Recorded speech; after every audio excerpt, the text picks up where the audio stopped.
Antonio Conte is back in London, and today we discuss the possible lineup that he will use for Tottenham Hotspur to go forward in the Premier League. So, hello and welcome to the Football Parliament podcast, your one stop destination for your football debates, discussions, and opinions. Antonio is back in London, but this time to the white side of the London.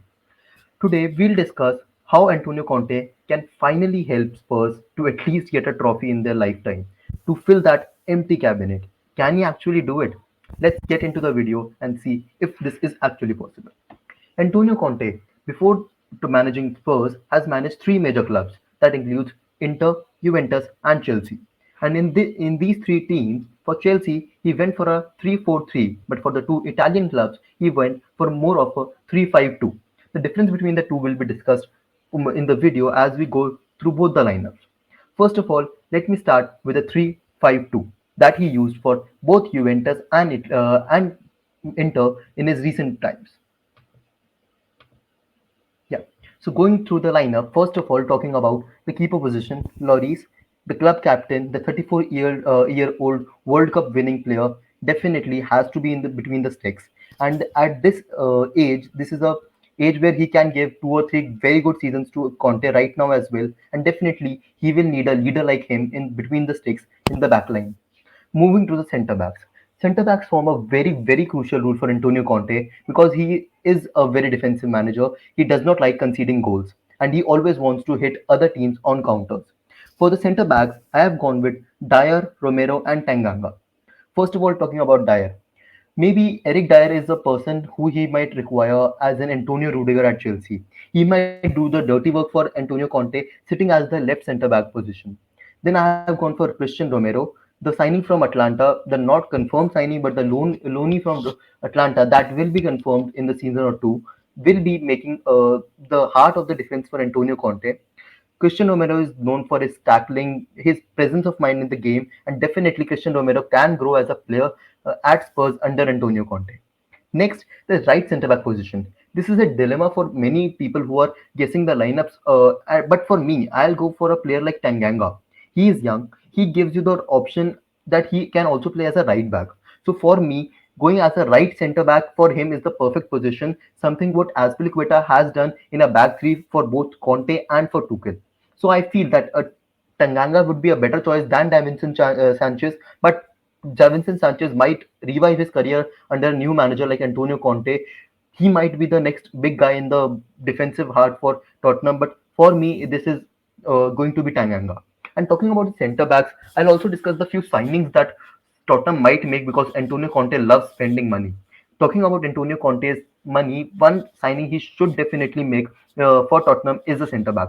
This like many names are being linked to him. One potential name I know is Jules Koundé. That guy can perfectly fit into this defensive line and can be the main guy in the defensive line. You can also have someone like Delict because Juventus are willing to sell him, and there were rumors that he might go into Chelsea or maybe any other London club or Manchester clubs. So why not Tottenham Hotspurs if he or he likes the way Antonio Conte displays his project to him. So definitely. Now moving on to the wing backs, the most important positions for Antonio Conte, I feel. Talking about wing backs, we saw Antonio Conte going for different wing backs over his different career, I'll say, in different times. First of all, at Chelsea, he transformed Marcos Alonso as one of the best players in the league. He was scoring for fun. He was enjoying that freedom that Antonio Conte gave him as a wing back. And on the right side, Victor Moses, a player who was a Chelsea reject, and I do not feel that it was wrong to call him at Chelsea reject at that time because he was not even considered in any manager's scheme. But he transformed him one of the best players in his positions. And at Tottenham, talking about the wing backs, he has got very good two options, and maybe he won't need to spend any other.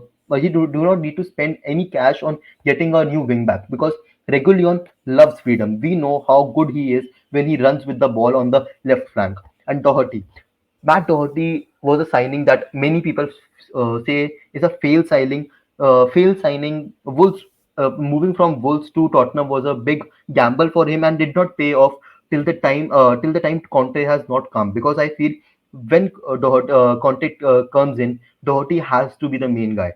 Matt Doherty has played as a wingback for Wolves, and now he could revive his career under Conte, who will give him the freedom to go forward, to freedom to do what he does best from the right side. Going into the midfield, as we're discussing the 3-5-2, so we have three midfielders sitting here. See, the advantage of going with three midfielders is this formation allows you to go. This formation compels, rather not gives an advantage, but compels you to go for a midfield three because Tottenham does not have a player like Antonio Conte who can brush off defenses.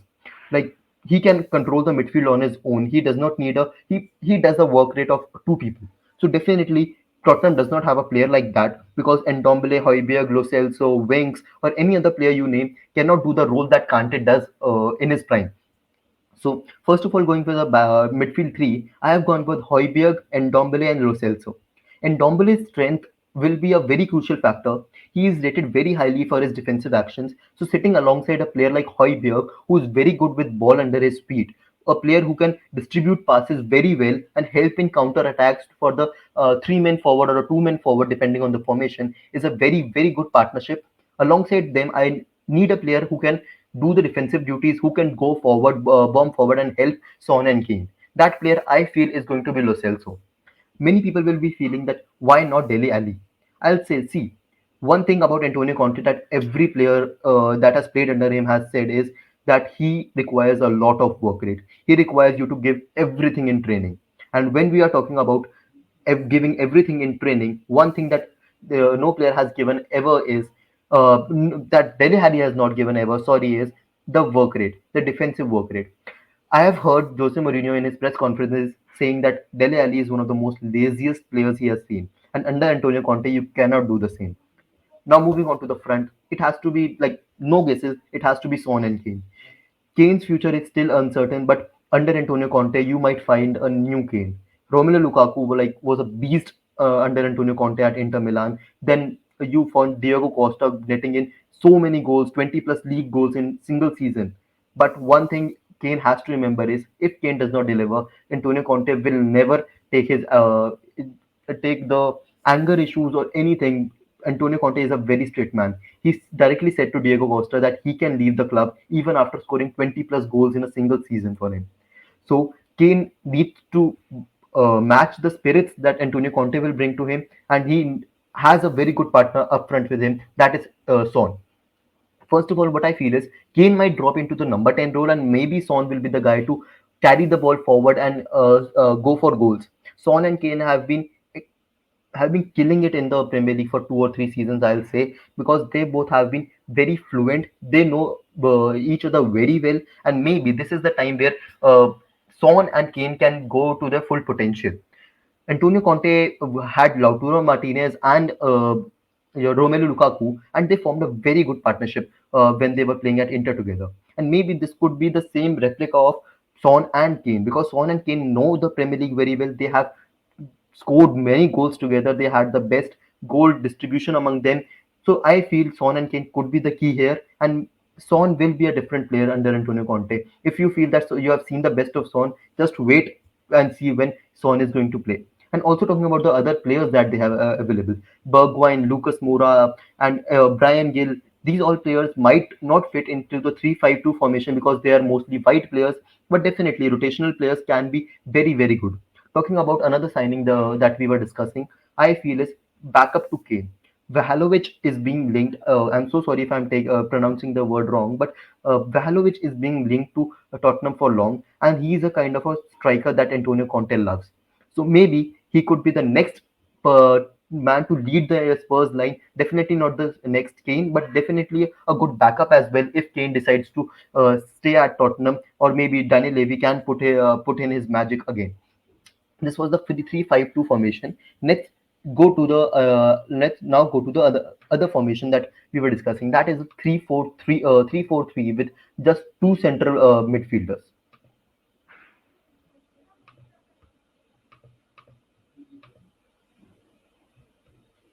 Yeah. So in this formation, as I said, that the main problem here is that they do not have a player like N'Golo Conte that who can brush off defenses, who can do the work rate of two. That is the main thing. But at Chelsea, this was very much required because Chelsea had one of the best sides who had the best wide players at that time. Son and Moura, Bergwijn, Gill. These are the white players right now Tottenham has, but at that time at Chelsea, Eden Hazard, Pedro, Willian were all in their prime and were doing marvelous job for Antonio Conte. I remember the trio of Diego Costa, Eden Hazard, and Pedro, and they were killing in the Premier League because whenever they got the ball, they were going on counters and they were helping the team so much. So maybe a same replica could help players like Moura and Son to assist themselves, or maybe a Bergwijn as well, because now it is the time for Bergwijn to step up. Bergwijn came with a lot of potential when he came to the Premier League, but he has not shown or he has not played to that level, I'll say. But this is the time when you have a new manager and you might explode. You have to show him in training that you are a workhorse and definitely you are getting into the team, and thus you have to deliver with the same quality and the same potential and the promise that you came to the White Hart Lane. So these were the two formations I feel that are being very, very crucial. And talking about 3-4-3, many midfielders are being linked to Antonio Conte since his announcement. Like we have seen the announcement 2 or 3 days back only, but many players have started being linked to them. In midfield, a player like Casey, Brozovic are being linked, and these could be the players that Antonio Conte might use. At Inter Milan, he used Brozovic as this heart of the midfield, who was sitting very back defensively alongside the back line, alongside the three centre backs, and allowed both their wing backs to go forward, bomb forward, and help in attack. So Brozovic might come to Tottenham when if he might be convinced with the Conte project or the Conte ball, as they love to say, and also a player like Kessie. Kessie could be a very good player for Tottenham, as he can provide the work rate, he can provide the workload that a Conte's midfield requires. Like you need to run 24/7 to show Conte that you deserve a spot in the team, and maybe that would be the time that they could go for a 3-4-3 where they have Højbjerg alongside Casey, and maybe in cases like Ndombele, Højbjerg, and Casey, if they do not want to go with a 3-4-3 and rather go for a 3-5-2. One player who is not being linked to Tottenham, but I would love to see at Tottenham that could eventually help Tottenham to get into the bracket or the next level, or could help them build a team that Conte loves to build, is your midfielder Chouameni. Chouameni is being termed as the next big thing in the world football, or the next N'Golo Conte in the world football. The best young player of French league the previous season was heavily linked to Chelsea the last time. But the things did not materialize at Chelsea, went for Saul at the end and did not opt the option to go for Chouameni. But next time in the January window or in the next summer window, we might actually see Chouameni leaving Monaco and coming to a team in the Premier League. And why not Tottenham Hotspurs? If you want a perfect N'Golo Kante replacement, why not go for Chouameni, who is being termed the next N'Golo Kante? So I think that was all what I could say from the formations. One thing also, like in his early career as a manager, football manager, he has gone for a 4-2-4. He even tried this with Chelsea, but as he said in his own press conference, that I do not feel that Chelsea can have the players to who do the defensive work. Right? That is, Eden Hazard and Willian or Pedro were being used as the wide men in the front four in the 4-2-4, but they did not have the defensive work rate to cope up in the Premier League. So I do not feel a 4-2-4 will be the best formation to go with. So only here I discussed with two formations that have three centre backs and the rest to 3-4-3 or 3-5-2. So I feel this is it from me. Antonio Conte might finally helped Tottenham to get a trophy in their cabinet.